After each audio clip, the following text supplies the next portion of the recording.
എത്ര പുലർച്ചയ്ക്ക് തന്നെ വന്നോ തുറക്കാൻ? ആ ചെല്ലി അടിച്ചു വരണം.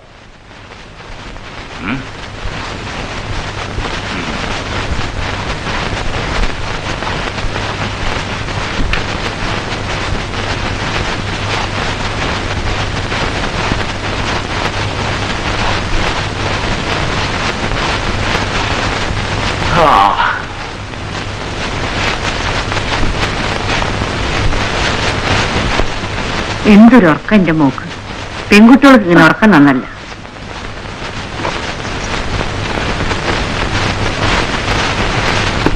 സുബൈ നേരത്തെ അന്നെ വിളിക്കാൻ വന്നപ്പോ ഈ ഉണ്ട് പിച്ചും പേയും പറയുന്നു. എന്തിരിട്ട്? എനിക്കറിയാം. ആ മൊല്ലാക്കാനെ കൊണ്ട് ഒരു ചരട് ഒതിച്ചു കെട്ടണം. എനിക്ക് ചരടൊന്നും വേണ്ട, ഇപ്പോഴുള്ള ചരടൊക്കെ മതി.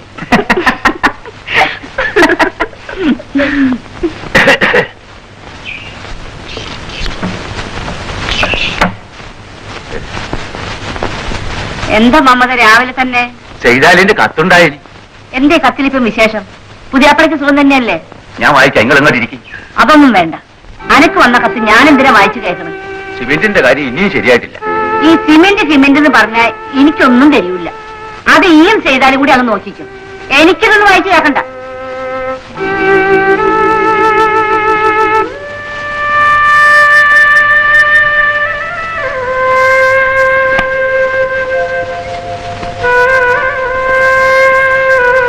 ഈ പുയ്യാപ്പിളിക്ക് വേറെ ആരെയും കിട്ടിയില്ലേ പോരാ എന്റെ പണിയേൽപ്പിക്കാൻ? അയാൾ ഓരോ കാരണം ഉണ്ടാക്കി വരിക. ഓരോന്നും എഴുതിയിട്ടുണ്ടാവില്ല. എന്നാലും ഓരെന്തിനാ അങ്ങനെ വരുന്നത്? എനിക്കറിയാം.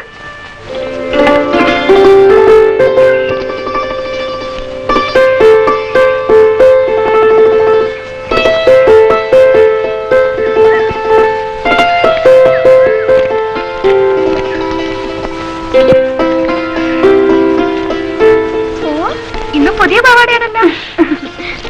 നിങ്ങൾ എവിടുന്നാ മോളെ പാല് മേടിക്കാറ്? അടുത്ത വീട്ടിൽ നിന്നാ. ആ, ഇവിടെ ആട് വെച്ചിരിക്കുന്നു.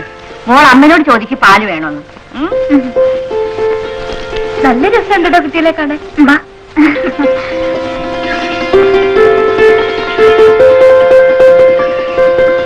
ഞാൻ അവര് കഴിഞ്ഞിട്ടുണ്ട്. എന്ത്? അനക്കും ഒരു ദുബായ്ക്കാരനെ കണ്ടുപിടിക്കാൻ. എവിടെയുണ്ടോ ഈ ദുബായ്? ഇരിക്കൂ മാഷെ. എന്തൊക്കെയുണ്ട് മാഷെ വിശേഷം? ഓ, എന്തോ വിശേഷം. എന്റെ ഈ മാസത്തെ 10 രൂപ. മാഷിന്റെ കണക്കിൽ 150 റുപ്യേ ഉള്ളൂ. 150 തന്നെ അധികമല്ലേ കൃഷ്ണ? ഞാൻ ഒറ്റ തടിയല്ലേ. ഈ വയസ്സുകാലത്ത് എത്രയെന്ന് വെച്ചാ തിന്നുക. ഞാൻ ഒരു കാര്യം കൂടി പറയാനാ വന്നത്. എടോ, നീ ആ മാഷക്ക് ഒരു പറ്റു കൊടുക്ക. ഏത് മാഷ്ക്ക്? ആ രവി മാഷക്കേ, പാട്ട് പഠിപ്പിക്കുന്ന മാഷ്. എന്ത് വേണമെങ്കിലും വാങ്ങിക്കോട്ടെ, ശമ്പളം കിട്ടുമ്പോൾ തന്നേച്ചാ മതി. അത് നന്നായി. അങ്ങ് തെക്കുന്ന എവിടുന്നോ വന്ന മാഷാണ്. നാട്ടുകാരായ നമ്മളൊക്കെ വേണ്ടേ സഹായിക്കാൻ.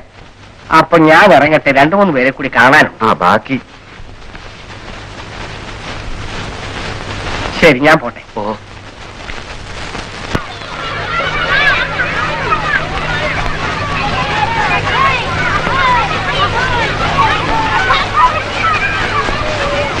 നമസ്കാരം.